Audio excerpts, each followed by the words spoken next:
What's good with the YouTube? As you already know, Convict's Perspective is your boy Big Flacco with my co-host Big Sureno Rojo. We smashing, we dashing, we sliding through with what? A little bit of energy. And before we get to this topic, let's discuss something real quick and put it out there. We need you guys to tap in, watch the Rojo Room. Rojo got a solo platform. He's trying to get the subscriber base up to where he needs it, the watch time hours, so he's going to do some interesting stuff that's outside of the prison genre. Myself, I got a new channel called Real Talk with Flacco, and we're discussing key issues and stuff in a similar fashion to what Rojo's trying to do. So tap into both those channels, por favor. But ACP is our primary channel, as always. With that said, we're going to get to this next topic. It's about some upstate Sureños who got indicted. And the feds are really funny, man. They always have to do something to add insult to injury. This happened out there in Atwater, California, Merced County, and they called it Operation Scrapbook. The same way they decided to indict the NF on September 16th. They always have to take extra shots, man. So I'll let Ro get to it, and as always, we'll give a complex perspective of what we think. Hey, that is pretty bad, though. And indict them on the 16th, and basically the government calling these guys scraps, bro. That's kind of messed up, bro. Man. That's messed up, bro. Come on, man. You're already indicting us like RICO charges. All right, anyway, here we go. This is from MercedNews.com. Merced County is considered safer after Operation Scrapbook, says the DA. We've been waiting on doing this for a while now. 1 year after a gang sweep he termed the most successful in Merced County history, District Attorney Larry D. Morse II said Tuesday that Merced County remains much safer as a result of Operation Scrapbook.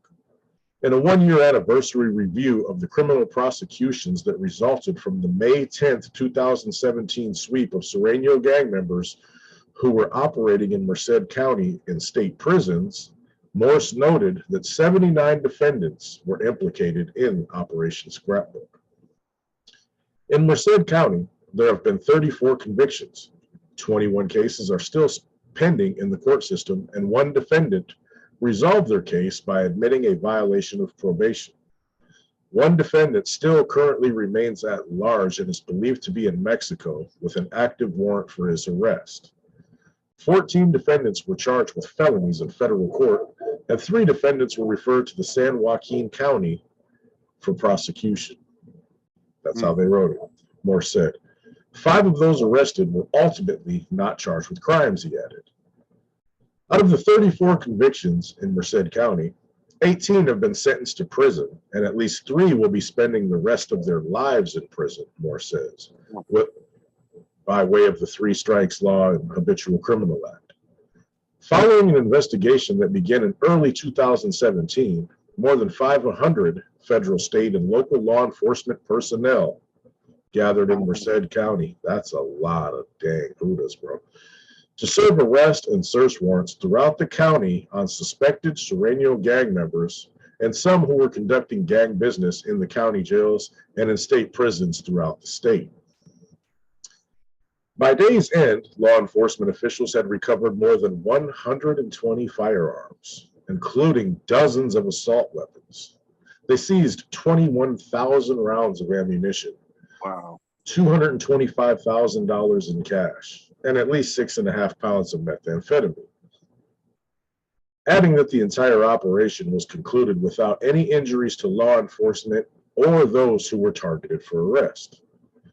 Operation Scrapbook not only took violent and dangerous gang members off our streets, the seizure of so many high-powered guns and ammunition undoubtedly saved lives, including those of law enforcement officers who would have very likely been confronting these well-armed gangsters at some point. They put a 10 on 1.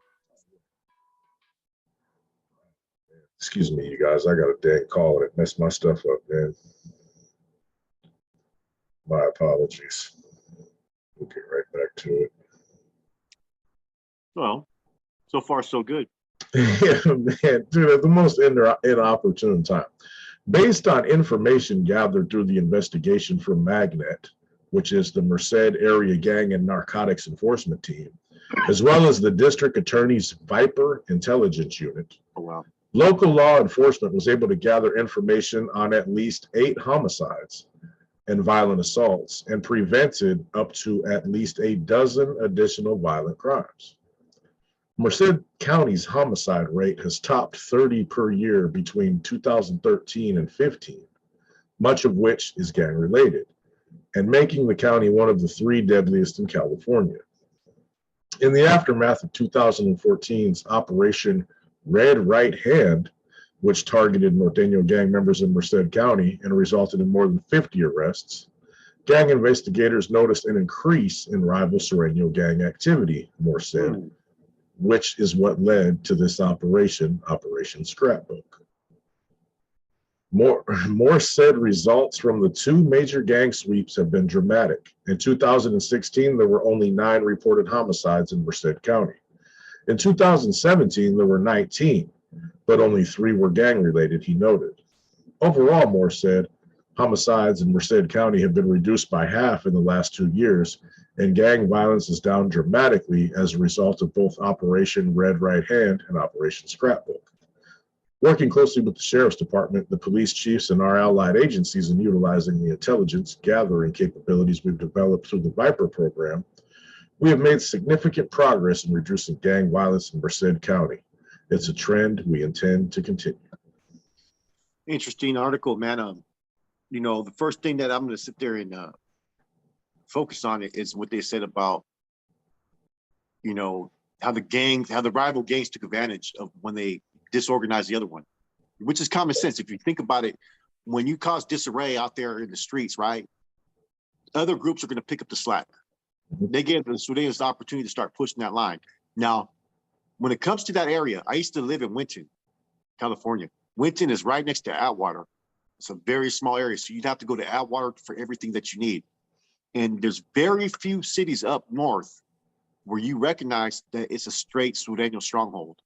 Atwater, I will say this, probably had the highest number of Surenos I've ever seen in my life in Northern California. I mean, you can go to Santa Cruz and see a bunch of them on the flats. You can go to Richmond and see a bunch of them. But this town, you could be driving right through this town, right?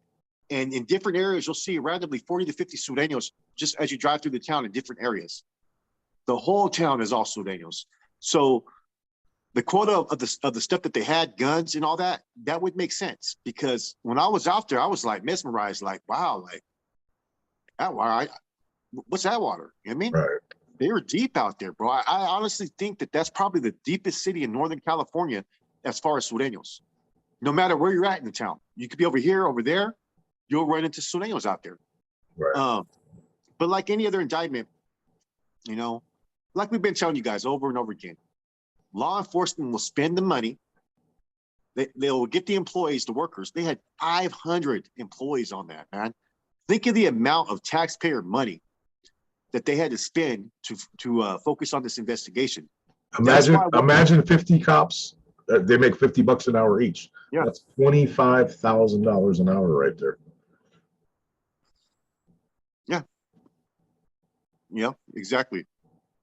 And that's just an all day. That's an all day thing. That was probably an 8-hour thing, arresting all them different people in all them different places a full day. You know, we're talking 200 grand just in that day in taxpayer dollars. Most gang members, right, are not going to be trying to shoot at cops. So no, hell no. That little statement they made, that's over exaggerated. The person could be a gang member that does that, but most of the time, man, you're either going to run or you're going to get caught. You know what I'm saying? So all that stuff that they're trying to do, that's just to make themselves look good, man. But and the public to scare the public into voting for more money to be allocated in taxes that goes toward law enforcement. Well, this is the 4th indictment that I know of upstaters. We know the one in San Jose with SSP. Mm-hmm. There was one in San Francisco around the same time, I think, in 2016. There was a Sureno indictment. There was the one in Concord that happened. And now this one. So we talked about this before, like how many indictments have you seen, from the upstaters up north? At least 4. There may be a couple other ones that we're not as familiarized with, but this is becoming the trend now. And so this also goes to show that the fellas from down south, the big homies, they're staking their claim of territory up north. It doesn't mean that they're trying to infiltrate and intervene and disrupt the NF's functions or nothing like that. It means that they have people out there that are capable of making money. They're going to make money off that, you know, which is the goal of all these organizations is to focus on the areas where you have manpower that are under your umbrella. So you're going to focus on where there's norteños at. Those norteños are going to produce and contribute money. The same thing with them. They're going to focus on where they have Sureños at that are operating, and they're going to produce and generate that money. Watch the evolution, man, like especially in Concord, man. When I first moved to California back in '92, there was 5 or 6, you know what I mean, spread out. They'd congregate a little bit on one side of town. I go to prison, you know, I'm gone for about 2 years roughly. I get out, they're established. You know, they'd kick it right on the Monument Corridor, you know, which used to be an extreme stronghold for the Northerners. The way they evolved, man, is when they were first out there, they're blued down, blue laces, LA this, LA that. Obviously, you could tell as soon as you see them from 300 yards away, they're Sureños. Well, the way they changed over the years is now, if you slide through the Monument Corridor, you would think that they're not there because they've changed their stilo in order to better blend in and not be a target of, number one, probably law enforcement first, and number two, Northerners. You know what I mean? So they've been able to develop, you know, a little bit more sophistication, which will lead to less arrest. And that's why some of these operations are coming out. They're not just getting busted right and left for petty crimes all the time like they used to be back at the base. Now that they've had homies that have gone through the prison system and hit these level 4 yards, they come out and they educate their people. Man, they're almost a continuation of the guys down south. You know, there's no different. They're operating, you know, with a little bit of strategy and a little bit of intelligence, and they're establishing stuff, man. Concord is a perfect example, man. That was the first people I ever banged with was the Monument dudes and the monkeys out in Trece, Los Monkeys Trece. They both came a lot of way. Man, you could drive right by, go into a store, there'll be 4 of them you won't even necessarily know. You know what I mean? And they're not out. Nobody's really gangbanging like that no more. Don't get me wrong, it happens, but it's not daily. Like every time you see them, it's on site and we handle our business, jump out of cars, whoop-de-whoop. Now it's just, man, people are coexisting and driving right by each other and not even noticing the other one because everybody's really different and they're more focused on that dollar. Yeah, most definitely. You know, it's more organized, and that's what brings in these raids, the organization level of it. You know, whereas before it'd be a local PD problem, sheriff, you know, local task force, gang task force, whatever. Now these other agencies see, you know, tens, if not hundreds of thousands of dollars being made in 120 guns. That's a nice raid for a day, bro. And they're saying over a dozen of them were, you know, real guns, no Foleys and stuff. That's a lot. 21,000 rounds of ammunition. That's a lot. Yeah. You know, you ain't running out no time soon. Yeah, most definitely. You know, I got an interesting text right now. Oh yeah? Is that why you have that look on your face? No, it was kind of interesting. I don't know how to process this information. It's like, wow, bro, like how could someone never get recruited as a C, right? Mm-hmm. But yet they were put in charge of structure and UCs, undercover canals. I just got that text from a very validated source that no one can dispute. So I was just like tripping off it, like, what the hell? Like, I'm gonna have to hit him up right now. You know what I mean? Is it about the individual we were talking about right before we started? Yeah. He just texted me back right now, and that's the thing that I got back because I just had to ask. You know what I mean? We might have to do an episode on that. Yeah. So he said, nah, he was never made, but he was in charge of the structure and the fucking undercover carnals. So he was in charge of undercover carnals. Yeah, he was never carnal himself. That's kind of like crazy, man. That doesn't make no sense.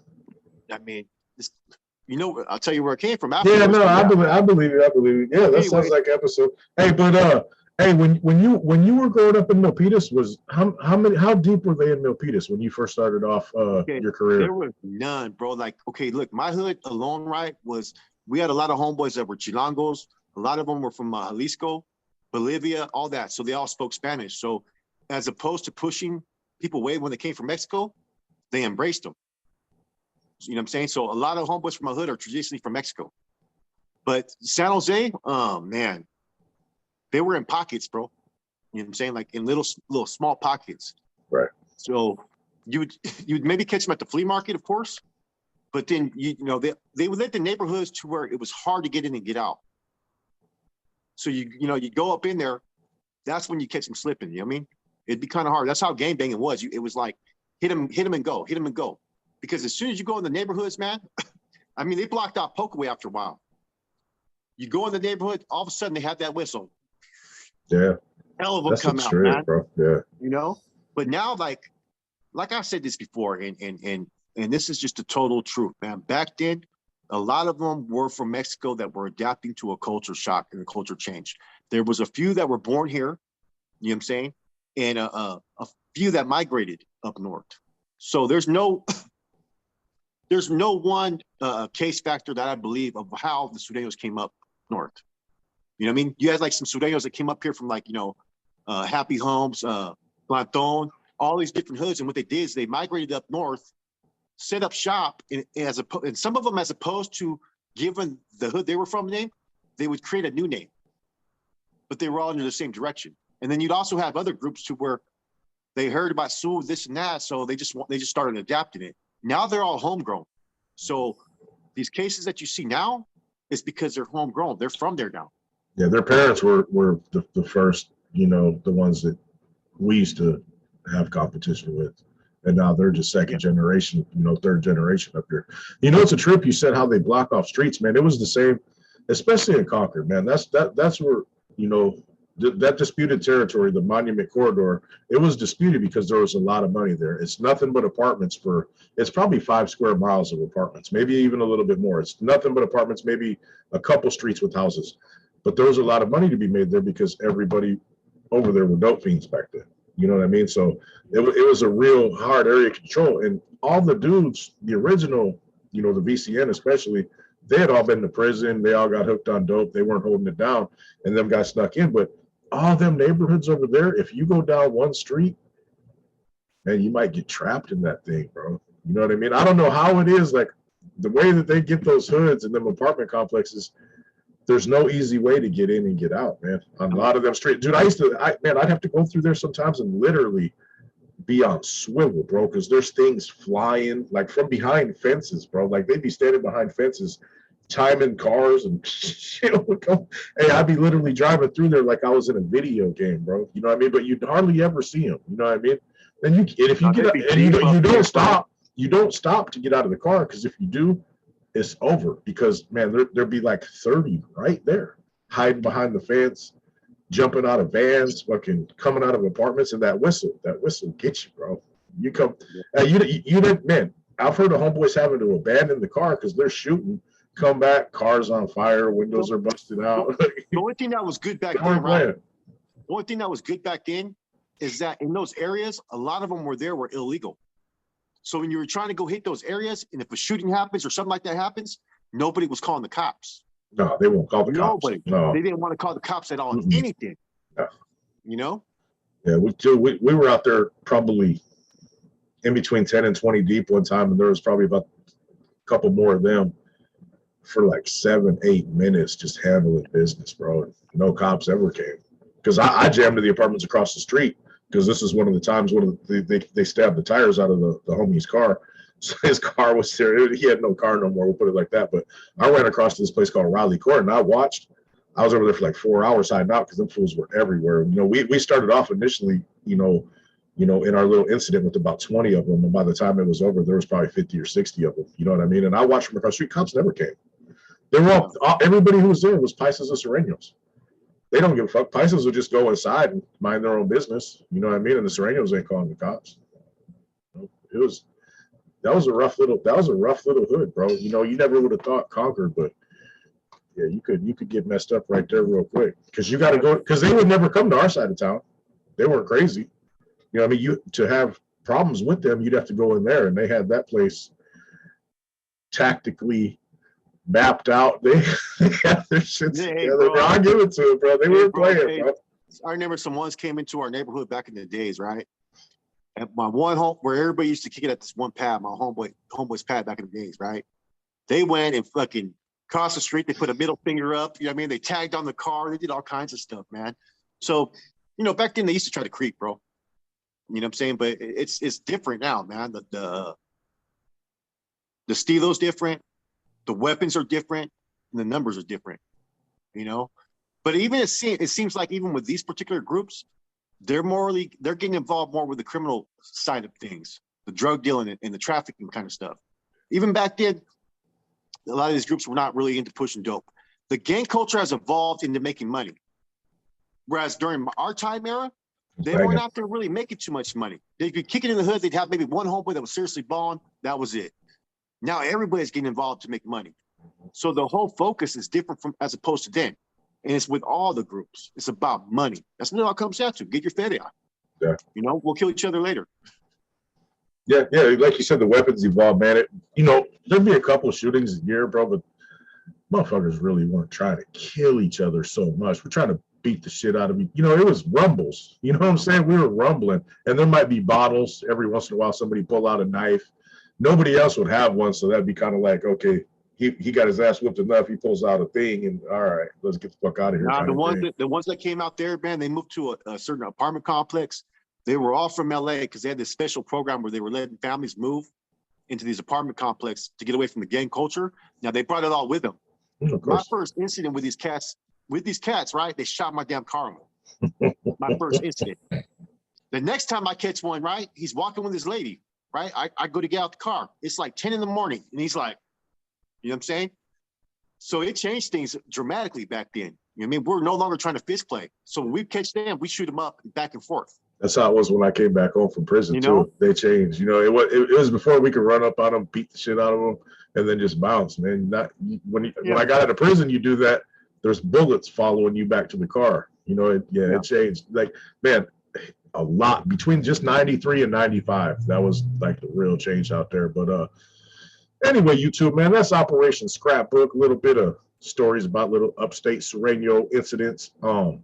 Hopefully you guys enjoyed this one. Like Flacco said, check out Real Talk with Flacco. He's going to always bring the banging content. I got a little something over there at the Rojo Room. Please check us out. We're this close to being there, and we appreciate your support as always. Have a good day. Maybe Flacco might jump on the live tonight. Thinking about it, guys. That's what I heard. I don't know. Think about it. I don't know. Hey, I don't know. All right.